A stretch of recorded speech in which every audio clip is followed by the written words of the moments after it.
Assalamualaikum warahmatullahi wabarakatuh. Jumpa lagi dengan Bu Nurul dalam kajian Kuantum Kepribadian Al-Quran dalam surah Al-Qalam ayat 42 sampai dengan 47. Ya, sekarang perhatikan ya. Ayat 42 kita baca dulu. A'udzu billahi minasyaitonir rajim. Bismillahirrahmanirrahim. Yauma yukshafu an saqi wa yud'auna ila sujudi fala yastati'un. Nah, dalam ayat 42 ini anak-anak sekalian, di sana disebutkan yauma yukshafu an saqin. Nah, hari di mana ya yukshafu disingkapkan an sakin betis, hari di mana betis disingkapkan. Maksud dari kata itu adalah hari yang sangat menakutkan, hari yang sangat dahsyat, hari di mana orang-orang digoncangkan, mendapat cobaan yang luar biasa. Bumi dihancurkan, langit diruntuhkan, ya, isi perut bumi dimuntahkan. Nah, itu namanya hari kiamat. Jadi maksudnya adalah yauma yukshafu an saqin, itu hari kiamat. Jadi pada hari kiamat wa yud'auna ila sujudi fala yastati'un. Pada hari kiamat nanti anak-anak sekalian, ya, kita bisa melihat Allah. Kita bisa nanti bertemu dengan Allah, dan Allah akan meminta kita untuk bersujud di hadapan Allah. Siapa yang ingin bertemu Allah? Iya. Siapa yang ingin berjumpa dengan Allah? Iya. Nah, yang ingin berjumpa dengan Allah harus ikut aturannya Allah. Nah, tapi anak-anak, tidak semua orang di hari kiamat bisa berjumpa dengan Allah. Tidak semua orang di hari kiamat bisa bersujud di hadapan Allah. Nanti ada kelompok orang, ya, ketika disuruh oleh Allah untuk bersujud pada Allah, mereka bisa. Nah, kelompok itu adalah kelompok orang-orang yang di dunia ikut aturannya Allah. Nah, tapi ada lagi kelompok orang yang disuruh bersujud kepada Allah, tapi dia tidak bisa melakukannya. Kenapa anak-anak? Allah jelaskan dalam surah Al-Qalam ayat 43.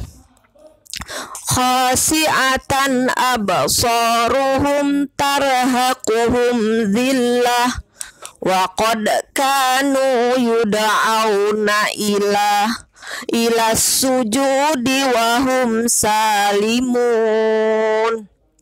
Nah, nanti ada kelompok yang ketika diperintahkan oleh Allah untuk bersujud kepada Allah, bertemu dengan Allah, mereka tidak bisa. Mereka absaruhum khasi'ah. Jadi khasi'atan absaruhum, mukanya, ya, muka mereka bersedih, tertunduk hina, ya, ketakutan, ya, tarhaquhum zillah, mereka diliputi dengan kehinaan, ya. Padahal waqad kanu yud'auna ila sujudi wa hum salimun. Padahal anak-anak, mereka sebetulnya ketika dipanggil oleh Allah untuk bersujud itu, mereka bisa melakukannya. Mereka nggak dalam keadaan sakit, mereka bisa melakukannya.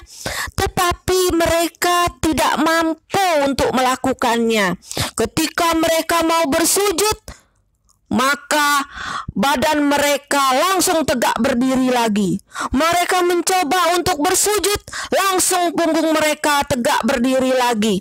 Mengapa demikian anak-anak sekalian? Karena dulu mereka di dunia tidak mau ikut aturannya Allah. Allah suruh untuk sholat tidak mau. Allah suruh untuk mengaji tidak mau. Allah suruh berbuat baik pada orang tua tidak mau. Allah suruh berbuat baik kepada saudara dan teman tidak mau. Allah suruh berdakwah tidak mau. Nah, itulah yang menjadi penyebab dia tidak bisa bertemu Allah dan tidak bisa bersujud di hadapan Allah di hari kiamat. Terus anak-anak sekalian, orang yang seperti itu bagaimana kehidupannya anak-anak di dunia dan di akhirat? Allah jelaskan dalam ayat 44 surah Al-Qalam.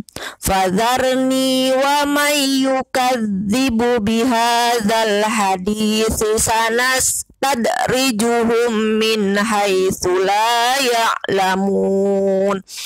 Kata Allah, fadharni, serahkanlah kepadaku. Ya, siapa yang diserahkan kepada Allah? Ya, kata-kata ini bentuk marahnya Allah. Biar sama aku nanti, kata Allah. Siapa? Wa may yukadzibu bihadzal hadits. Orang-orang yang mendustakan Al-Quran, orang-orang yang tidak mau ikut aturan Al-Quran, tidak mau ikut aturan Allah yang ada dalam Al-Quran. Allah perintahkan dalam Al-Quran untuk sholat, dia nggak mau, untuk mengaji nggak mau, untuk belajar nggak mau, untuk berbuat baik kepada orang tua nggak mau, untuk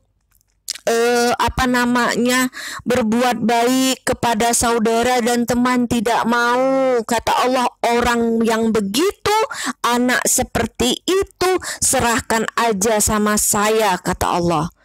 Nah, mau diapakan anak-anak oleh Allah orang yang seperti itu? Sanastadrijuhum min haitsu la ya'lamun. Allah akan menarik mereka dalam kebinasaan dari segala macam cara, tetapi mereka tidak ketahui. Nah, anak-anak, maksud dari sanastadrijuhum itu adalah Allah akan memberikan kepada mereka siksaan, sesuatu yang tidak mengenakkan, sesuatu yang bikin mereka susah, baik di dunia maupun di akhirat. Tapi anak-anak, sayangnya mereka menganggap itu semua adalah bentuk kasih sayang Allah. Misalnya kalian lihat tuh, ada anak sholatnya malas, ngajinya malas, tapi selalu mendapatkan nilai matematikanya tinggi. Dia ngelawan orang tua, tapi bahasa Inggrisnya pinter. Nah, mereka menganggap enak dong kami, walaupun tidak ikut aturan Allah, tapi pinter di kelas. Nah, anak-anak, sesungguhnya itu mereka sedang disesatkan oleh Allah. Mereka sedang mendapatkan siksaan dari Allah. Mereka menganggap itu adalah kebahagiaan buat mereka. Tidak anak-anak, mereka sedang dibiarkan untuk menuju kepada kesesatan anak-anak. Nah, jangan seperti itu ya, jangan ikuti mereka. Tetaplah istiqomah untuk ikut aturannya Allah agar disayang oleh Allah. Tapi kalau nggak ikut aturan Allah, tidak disayang oleh Allah, dibiarkan aja oleh Allah. Mau ke neraka silakan, yang bandel mau ke neraka silakan. Sudah diajak tetap aja nggak mau. Nah, akhirnya apa yang dilakukan oleh Allah kepada dia? Wa umli lahum inna kaidi matin. Anak-anak, Allah akan memberikan penundaan bagi mereka. Orang kalau sudah terlalu melampaui batas, tidak mau ikut aturan Allah, Allah memang akan tunda penyiksaannya ya di dunia. Misalnya anak-anak lihat ada orang gak rajin sholat tapi dia kaya, ada orang bakhil, pelit, gak mau bayar zakat tapi rezekinya banyak. Nah, itu anak-anak tanda orang-orang yang sedang dibiarkan oleh Allah, orang yang sedang anak-anak ditunda oleh Allah siksanya. Tapi ingat kata Allah, inna kaidi matin. Sesungguhnya rencana Allah itu amatlah pedih. Siksa Allah itu amatlah pedih. Dia bisa kaya tapi hatinya tak bahagia. Dia punya banyak mainan tapi dia tidak bahagia. Dia selalu bersedih, hatinya susah, hatinya gelisah. Itu di dunia, apalagi di akhirat. Kemudian Allah melanjutkan dalam surah Al-Qalam ayat 46, am tas'aluhum ajran fahum mim maghramim musqalun. Ya, ataukah kamu meminta upah kepada mereka? Am tas'aluhum ajran, apakah kamu wahai Muhammad mendapatkan upah dari mereka sehingga mereka merasa diberatkan, seperti mereka mempunyai hutang ya, berhutang kepada kamu. Jadi ini Allah mengkiaskan, Allah memberikan persamaan, Allah berupaya menjelaskan keadaan mereka. Seakan-akan orang yang tidak ikut aturan Allah itu ketika diajak oleh Nabi Muhammad, seakan-akan Nabi Muhammad ini minta bayaran, sehingga mereka nggak mau ikut Nabi Muhammad. Mau diajak ke surga nggak mau, seakan-akan Nabi Muhammad ini minta bayaran. Padahal Nabi Muhammad berjuang, berdakwah, mengajak mereka itu semata-mata ingin pahala Allah, semata-mata ingin mendapatkan surga Allah. Tetapi malah mereka merasa berat, mereka tidak mau mengikuti, mereka mengingkari, malah mereka berupaya untuk menyakiti Nabi Muhammad. Am indahumul ghaibu fahum yaktubun. Ataukah ada pada mereka ilmu tentang yang gaib, lalu mereka menulis padanya apa yang mereka tetapkan. Nah, mereka berusaha ya, mereka berusaha menentang Nabi Muhammad ya. Ini sudah dijelaskan dalam surah At-Tur. Hai Muhammad, engkau menyeru mereka kepada Allah tanpa upah yang kamu ambil dari mereka. Tetapi kamu mengharapkan pahala semuanya itu hanya kepada Allah Ta'ala semata. Sedang mereka menustakan apa yang kamu bawa kepada mereka. Hanya karena kebodohan, keingkaran, dan keangkuhan mereka.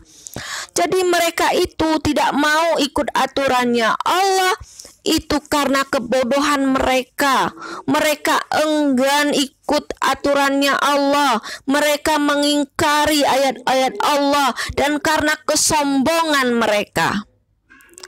Nah, itulah anak-anak kondisi orang yang tidak mau ikut aturannya Allah. Nanti di hari kiamat mereka tidak bisa bertemu Allah dan tidak bisa bersujud di hadapan Allah. Sementara orang-orang nanti yang beriman, yang ikut aturan Allah terus, itu bisa berjumpa Allah dan bisa bersujud di hadapan Allah. Bu Nurul tanya, anak-anak pengen gak berjumpa dengan Allah?